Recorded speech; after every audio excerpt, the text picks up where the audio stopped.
माटोसँग जोडिएको जीवन नर्सरीले धानेको दीपक पन्थको परिवार। रूपन्देहीको सैनामैना नगरपालिका 8 बाँसगढीका दीपक पन्थ अहिले 40 वर्ष पुगिसकेका छन्। जीवनको महत्त्वपूर्ण समय उनले नर्सरी व्यवसायमै समर्पित गरेका छन्। पछिल्लो 1 दशकभन्दा बढी समयदेखि उनी निरन्तर यही क्षेत्रमा सक्रिय छन् र आज उनको परिवारको मुख्य तथा एकमात्र आर्थिक स्रोत नै नर्सरी व्यवसाय बनेको छ। करिब 5 कट्ठा जग्गाले थालनी गरेका पन्तको सुरुवातका दिनहरू सजिला थिएनन्। सीमित पुँजी, बजारको अनिश्चितता र मौसमी जोखिम बीच पनि दीपक पन्थ पछि हटेनन्। माटोमा पसिना बगाउँदै उनले बिरुवालाई हुर्काए, सँगसँगै आफ्नो भविष्य पनि सिञ्चे। आज उनीले सञ्चालन गर्दै आएको रोज गार्डन नर्सरी सैनामैना क्षेत्रमै चिनिने नर्सरीका रूपमा विकास भएको छ। रोज गार्डन नर्सरीमा फुलका बिरुवा, सजावटी बोट बिरुवा तथा विभिन्न फलफुलका बिरुवाहरू उत्पादन तथा बिक्री गरिन्छ।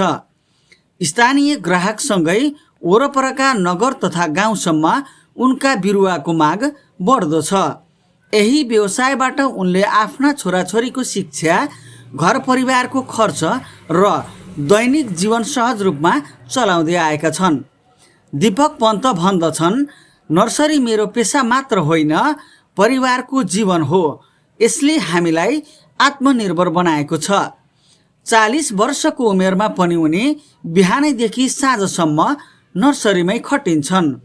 उनको परिश्रमले आज राम्रो आम्दानी मात्र होइन, सामाजिक सम्मान पनि दिलाएको छ। उनको सफलताले नर्सरी तथा कृषि व्यवसायलाई हेर्ने दृष्टिकोणमा परिवर्तन ल्याएको छ। वैदेशिक रोजगारीको सपना देखिरहेका धेरै युवाहरूका लागि दीपक पन्तको यात्रा स्वदेशमै श्रम र सिप प्रयोग गरेर पनि राम्रो भविष्य बनाउन सकिन्छ भन्ने प्रेरणा बनेको छ।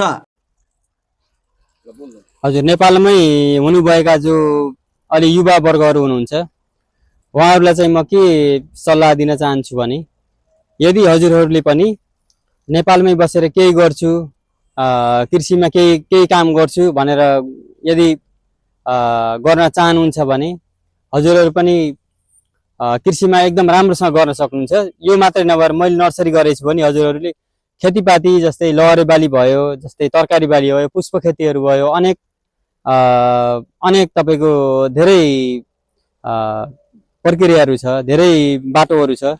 एउटा मात्रै बाटो अवलम्बन गर्नुपर्छ भन्ने छैन। मैले नर्सरी गरेँ, हजुरहरूले पशुपालन गर्न सक्नुहुन्छ, हजुरले पुष्प खेती गर्न सक्नुहुन्छ। यावत कुराहरू छन्। त्यही भएर म यदि कोही सोच बनाउनुहुन्छ भने राम्रोसँग मिहिनेत गरेर गर्नुहोस्, अवश्य पनि हामी सफल हुन सकिन्छ। जुनसुकै कृषि गर्नुहोस्, जुनसुकै जेसुकै गर्नुहोस्, तर आफ्नै देशमै गरे पनि केही हुन्छ जस्तो मलाई चाहिँ लाग्छ। हजुरहरूलाई पनि नेपालमै बसेर केही गर्नुहोस्, आफ्नो परिवारसँग सँगै बसेर अब केही गर्नुहोस् भन्न चाहन्छु। अवश्य पनि सफल हुनुहुनेछ।